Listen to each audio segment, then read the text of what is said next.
I am Lawrence A. Foster.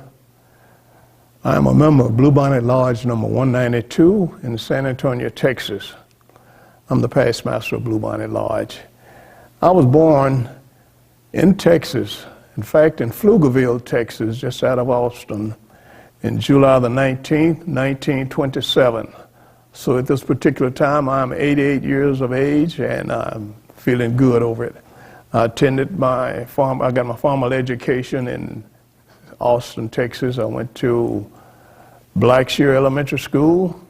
I went to Keelan Junior High School, and I went to the Old Anderson High School, all in Austin, Texas, and I attended Tillerson College, Tillerson University now in Austin, Texas. And I had a good childhood. I was raised up by good parents. My father was a country school teacher. He taught in a little community in East Texas, a little place called Leona, Texas. This was back in the late 20s or early 30s, but we had our good times and our hard times, but the times were so bad at that particular time, I thought we were having a good life. We were just we didn't have a lot of things, but I had five brothers and one sister, and we never had an argument with each other. We never raised our voice at each other because our parents taught us different. They taught us that we were a family and we had to treat each other as we wanted to be treated. So we were brought up in a good environment and in a with good parental guidance. And I tried to bring this hand it down to my children, and all of my brothers and sisters did likewise. And they wanted us all to have an education and take advantage of it. We all did to some extent. Some of us finished college and got advanced degrees. And when I got my doctorate, I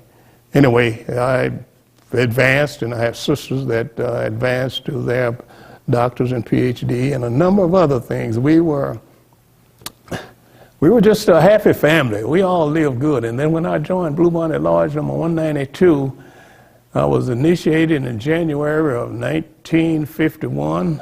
I was passed in February of 1951 and raised in March of 1951. You may say that was very expedient. Yes, at that particular time, we were doing it. We didn't have to wait a long period of time before we went from one degree to the other. However, we did get, we had sufficient information to advance from one degree to the other.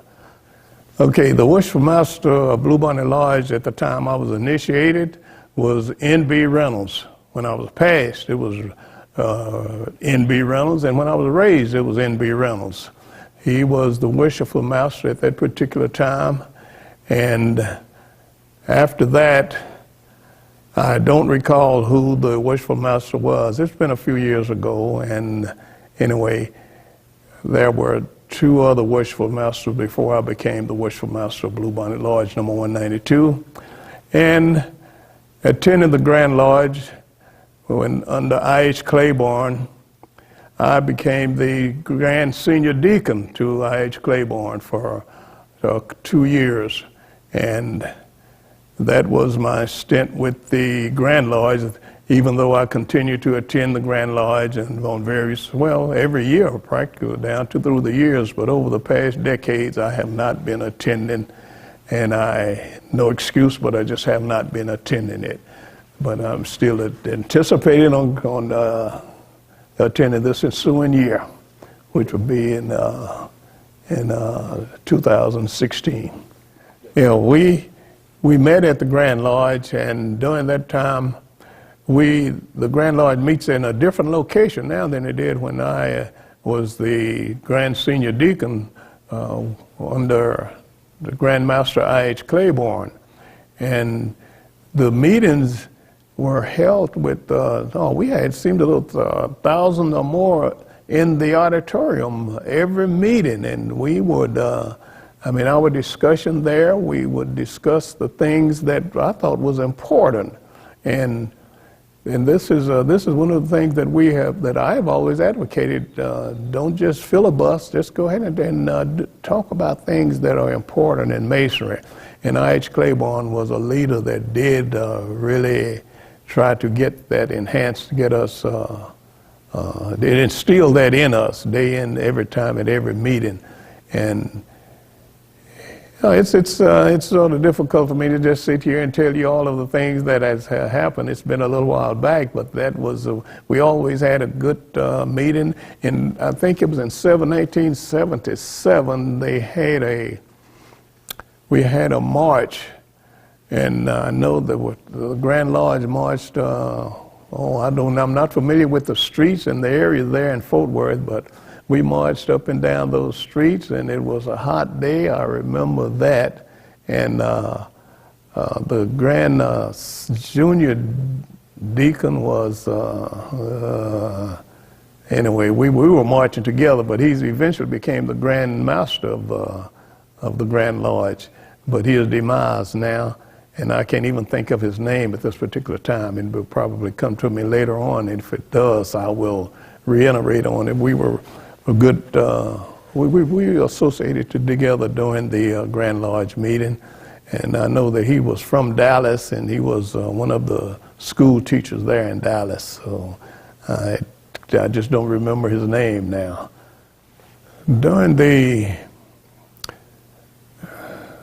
we call it the regional meetings in San Antonio, the district meetings, they were not always held in San Antonio. They were held in we had certain districts. Sometimes it would be held in Lockhart, Texas. We would have it in, even as far as Del Rio, it was a sort of an area that all of this particular area here, we would have our district meetings. And all of all of the lodges were invited, but primarily the ones that was in that particular district, we all met. It wasn't just Bluebonnet Lodge that met at district meeting. We had several other lodges that was in this particular area, in this district, that we all met, and we discussed the things that was necessary to ensure that the lodges were operating properly and according to the Grand Lodge, because we would even go through the Constitution and elaborate on some of the things in the Constitution to ensure that we are doing that which is appropriate and with the Grand Lodge. And we try to do, we just try to do the things that were appropriate. This was District 19. And even though I attend the meetings now, but I only attend the ones that are here. I don't know if we even have them. We have them in different areas now or not. But San Antonio, we have several lodges here in San Antonio, and this in itself would really make up a district if we would all meet and come together with the 7 that we have here. So it was similar to what we have now, but it seems as though we had more lodges coming together in our district meeting than what we have now. Okay. The district deputy during my regime was R.D. Connors, and he is the one that was presiding over the meetings at the district meetings. And another thing, we would prepare ourselves to know, we were instructed on how to open and close the lodges and the operation of the lodges. And he was very concerned about being letter perfect and opening and closing the lodge. And this is one of the things that has really helped Bluebonnet, I know, because we tend to follow that same trend to ensure that even our candidates, before they advance from one degree to the other, make sure that they are proficient and that they have made super proficiency in the preceding degrees, and thus far they have. And this makes them better members, and they are more interested in it. As you see, I have deviated from the Grand Lodge, from the district information. However, this is relative to it to this extent, because what we learned at the district meeting, we brought it back to our local lodge meeting itself. At the time, when I was the when I was the worshipful master of Blue Bonnet, we had at least 100 members, and the attendance, it wasn't 100%, but at least we had say 25% attendance each meeting, and it seems as though for some reason, or even sometimes we would have more than 25%. We'd have come up to 50% at times. And another thing, we would have different activities. We would have things that, a social gathering where the lodges would get together, bring their families out. We all said we would get to know the family of our brothers, and we would have maybe a feast of some sort. We have I remember we'd have turkey, we have roast turkey, we just have a different type of foods and everything, and this made us made us be more unified. We were together in everything that we did, and we got to know our brothers' wives, their friends, or to whomever it may have been, their family and so forth. This I thought was a good thing, and we try to keep that up now. And, I advocate getting it done now. Well, I did not know much about Mason. I had a brother that was a member of Blue Bonnet Lodge number 192, named C.J. Foster. He was a member of Blue Bonnet Lodge number 192, and the worshipful master, who was N.B. Reynolds, were also friendly. They were associates in the lodge and outside the lodge. So my brother encouraged me to join, and I said, well, I'm not much. That wouldn't be my thing. What does it entail? He couldn't tell me very much, but he being my oldest brother, whatever he said, we were brought up in an environment that the oldest one could tell the younger ones what to do. And he didn't necessarily forced me to do it. He said, you should join. He encouraged me to do it, though. And that was the initial step in my joining Masonry, was because of my brother, Reverend Charles J. Foster.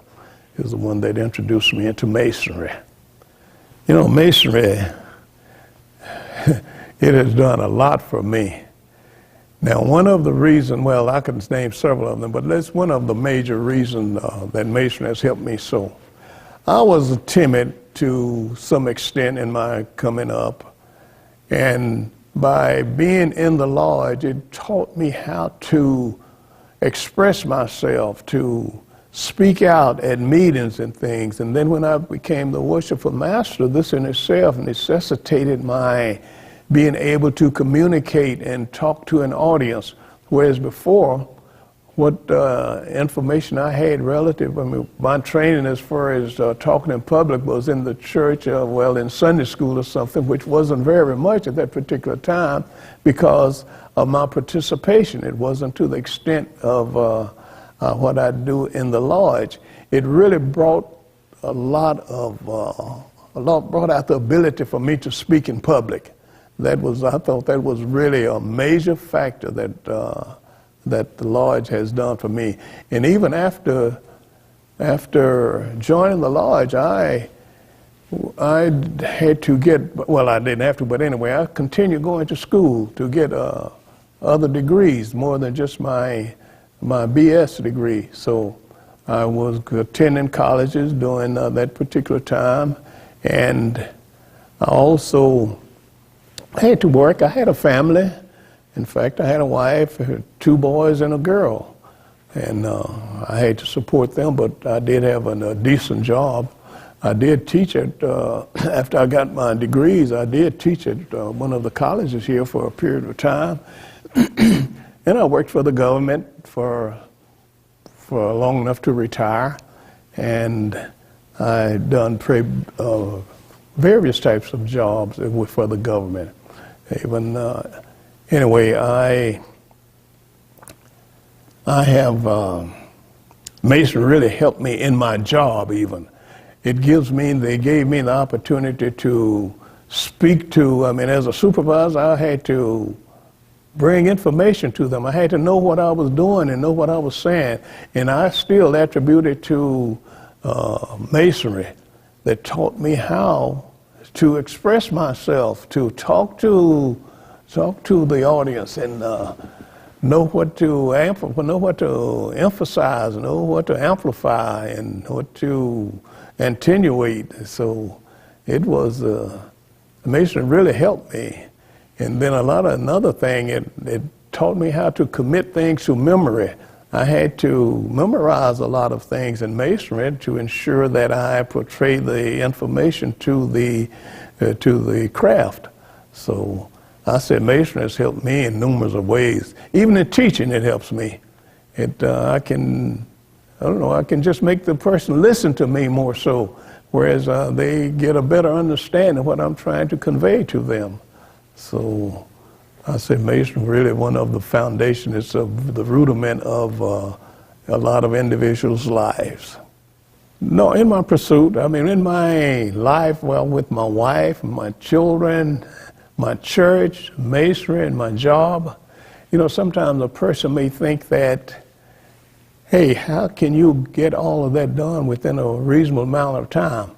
Well, if you divide your time properly, you can, if you have a good wife and you have a family that really support you, this in itself is going to be the determining factor. There's no bickering, no opposition, no friction that will sit up when it comes to a lodge meeting. I would go if there were other activities relative to the lodge. I could take care of that with my wife was receptive to it, and she would. She was a heroine herself, and this in itself, she had some knowledge as to what these fraternity encounter, what they entail. So she would never deny me the privilege for a lodge meeting, even if it's local or Grand Lodge meeting or however the case may be. She would go with me to the Grand Lodge sometimes, and then like my job, I could always work around it. I was in a position in most jobs that I have had, I was in sort of a position where I could sort of pull the strings and do legally, and do things the way was really advantageous to me. And I could, if I wanted to get off or to take care of Masonic business, a church business, a school business, I had no problem doing that. And my church business, my church activities, that always came first. Not with just me, but with my children also. Sunday school. The thing is, I didn't send them to Sunday school. I took them to Sunday school. I would take them to Sunday school, and this also caused me to, during a regular attendee, I became the superintendent of the Sunday school. And so this in itself, it gave me a little extra work to do. But if you sort of divide your time and sort of get a schedule for your different activities and so forth, really no major problem will exist if we know how to divide our time properly. And so that's the church and the work. In school, during my time of teaching, I had a full time at a certain time, and then in the colleges I was teaching part-time in the evening division, and it didn't conflict with my job or anything, even though sometimes my job would send me to foreign countries and different places and out of the city, but I could always get this taken care of. I could have a substitute to work instead in my place, so I didn't have no problem there. The thing is, sometimes if a conflict existed, it could be, for some reason we could always iron it out one way or the other. So there really was no big, major opposition to taking care of the family, church, school, and the job. During my initial year, during the time of my formative years in Masonry, we were really just a black organization. There was not any integration that existed between the black and the Caucasian or any other lodges. And this was one of the things that I was wondering, why is it we could not all get together, since we are working towards on the same level and we are doing the same thing, but yet we isolate ourselves here, they isolate themselves there. Why is it we don't come together and do it and be just as one big family? And it was really, I mean, I've lived through a lot of segregation. And some say, well, you should be immune to that. No, you never get immune to that. You never get used to being segregated against. It demoralizes you. It makes you feel low-rated sometimes. But in Masonry, now that we have come together as one,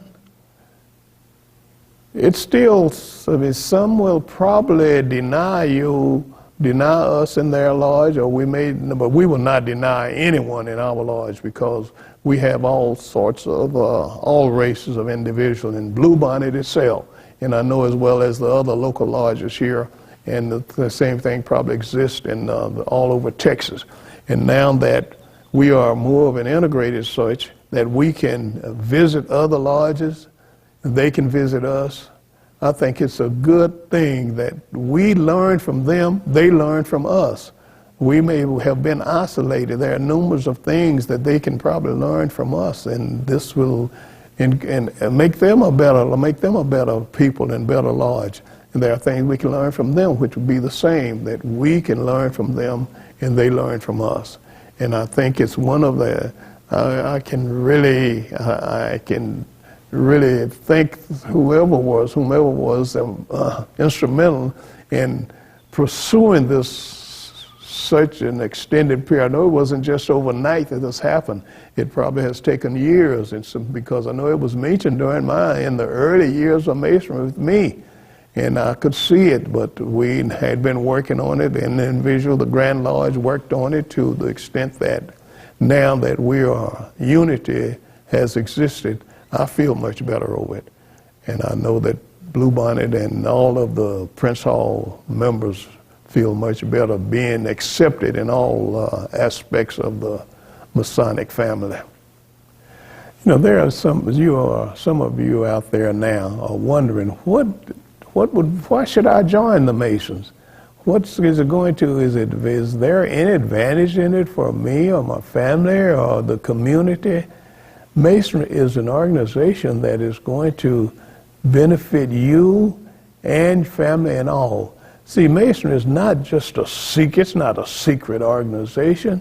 You want to become a Mason, you can ask around, or go to the website and find some Masonic brothers or Masonic organizations. But then you say, well, now that I have found it, what do I know about it? It will be certain information in there, but let me tell you this. As a Mason, you're going to be recognized as this by all Masons, not just by some Mason, but there'll be others individuals. When you happen to wear an emerald, the Masonic emerald, a lot of people go, oh, you're a Mason. You know, they wonder what is going on there. Why are you a Mason? It's because it is an organization that will help, it's helpful for mankind. It's a charitable organization to some extent. It helps those that is in need of help. You as an individual, you can be in the community that need this, and you don't know how to approach it or something to this extent. The Mason will be an organization that can help you you being a Mason, you can go to your lodge when you become a member, and you can get information as to what is necessary to make my community better, make my schools better. Really, you may say, hey, the schools, yes, schools need help, churches, all of the activities and things that you're in. Masonry is going to be recognized in any of these organizations. You being a member, you will sort of be standing out as you can always mention yourself as a Mason, because this sort of puts shall I use the expression, puts a good feather in your hat, because you being a Mason, you are a different individual. They know that they teach you things that make you a better citizen, make you a better person, make you a better parent, or make you a better student. Mason is it's educational to individuals. There are things that you are taught as a Mason.